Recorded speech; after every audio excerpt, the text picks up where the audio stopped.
Welcome back. You're watching KTN Business Today with me, Abi Agina, and we have a lot coming up in this second part of the program.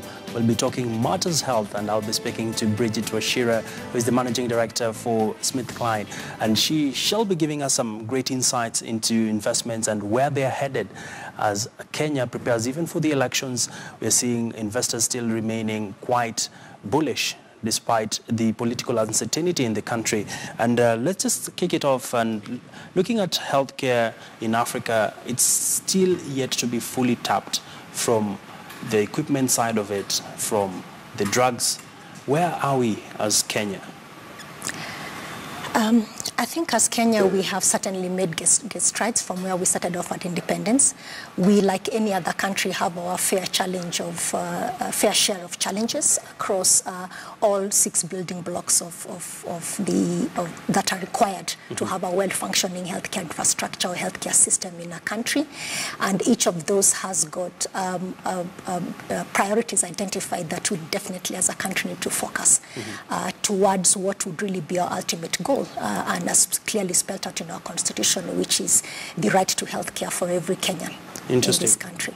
Looking at GlaxoSmithKline, it has been in operation in Africa for quite a number of years, and there's been a number of strategic investments that have been pumped into the country.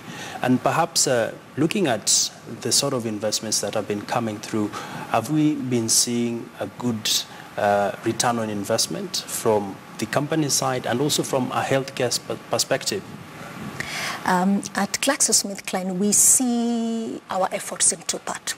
Let me start with the one that I believe identifies us, and certainly one of the reasons I have worked for GSK, the number of years that I've worked in, which is what is our contribution to this society, both in terms of what is our contribution to being part of the solution, but also what is our contribution to building a sustainable business, which is important for our shareholders. And in those 2 respects, if I begin with our contribution to society, the right to healthcare, and specifically access for medicines and vaccines for patients, is one that we regard importantly, and one that we've recognized in the African continent requires slightly different solutions to be able to enable this success. And these solutions will hardly be able to be deployed with us as a company on our own. And that's why we see SGD numbers, Centinity's collaboration and partnerships as a very important business model to delivering access to medicines and vaccines across the African continent. We also see our role in building a sustainable business, because we exist, because we are a research and development company. We have probably 8,500 scientists across the world, and our challenge is to identify what are unmet needs in healthcare, research medicines that can address those medicines, and then look, most importantly, how does every person in this continent, including patients in Africa, have access to these medicines. So looking at moving forward right now, there's a lot of diseases coming through in different forms, and perhaps as a company, where is the future in terms of investments? Is it in the drug business, scaling it up? And as a company, how are you aligning yourselves towards tapping into this?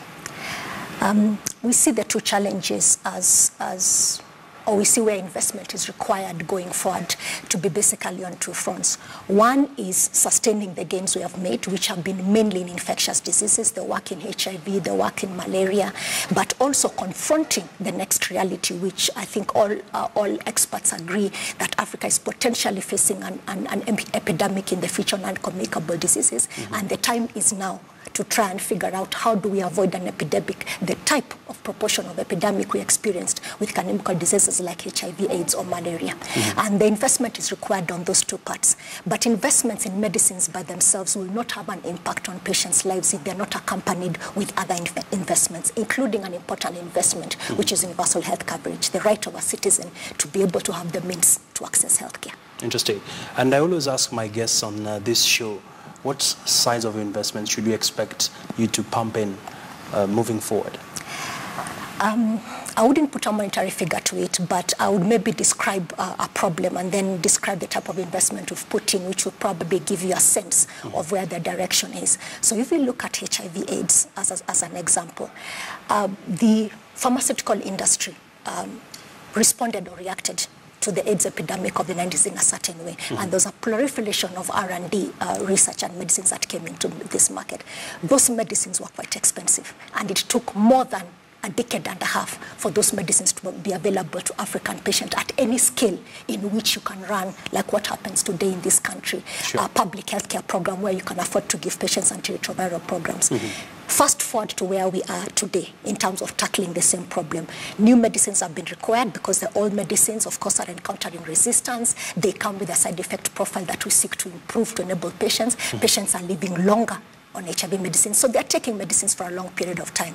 And in the context of this, one of the areas that we're really proud of is our access in HIV, and specifically one of the most innovative treatments to have been delivered in the last 2 years, which we call dolutegravir, or DTG. And looking at how do you get a product like that into the African continent, not 10 years later, but 2 years later, or as soon as it's available for a patient in the US or in Europe. And the difference in how we make this investment can be explained in our approach to access for such a medicine in Africa, which was our collaboration with the Medicines Patents Pool to look at voluntary licensing for this product, to facilitate technology transfer to an Indian manufacturer, Arubindo, and Arubindo has now been able to strike a deal with the Kenyan government to make sure that DTG is available for the Kenyan patient as we speak. 2 years after it was available for a patient in Europe. That's a type of investment we believe is critical for access in Africa. All right, and let me just bring in the elephant in the room, and this is, of course, counterfeit drugs. The proliferation is considered at about 30%. As a company, what are you doing to tackle this, and how big a dent has it hit you as a company? There are two aspects to counterfeiting, which is the ability of a patient to be able to recognize, or when they buy a medicine from the pharmacy, are they able to identify, are they aware of what the dangers of a counterfeit medicine is, which is a patient education piece, and perhaps the most difficult for us to address. But there's also what are the incentives that drive the proliferation of counterfeits. Is it a question of cost? Cost is an aspect of that, of an issue, and certainly it was, in my view, probably the precursor to why you start with a cry for medicines that are available. Then greed gets into the way, because a counterfeit medicine is really somebody selling a medicine that does not contain an active ingredient, and a patient believes they're taking a medicine that will save their lives. In my view, it is actually akin to murder. And our strategy has been to look at what do we do collaboratively between those who have an incentive to manufacture counterfeits, and what do we do with patients. 2-3 years ago, we launched an SMS verification service for patients, which helps patients. They get a pack, they scratch the pack, they have a unique code. They send that unique code to us in an SMS service, and at least it can confirm to them whether the product that they have is genuinely manufactured by GlaxoSmithKline. We see those initiatives as important. So they've been paying off? They are making a dent, but it is not a problem I could say we can claim success. All right. Yes. Still a lot of work Still a lot of collaborative work required. All right. Yes. Well, of course, the topic is quite expansive, and we definitely make time to host you in the coming days. And that was just that interview with Caroline. We were speaking there to the managing director for Glaxo, that is Bridget Oshira, just giving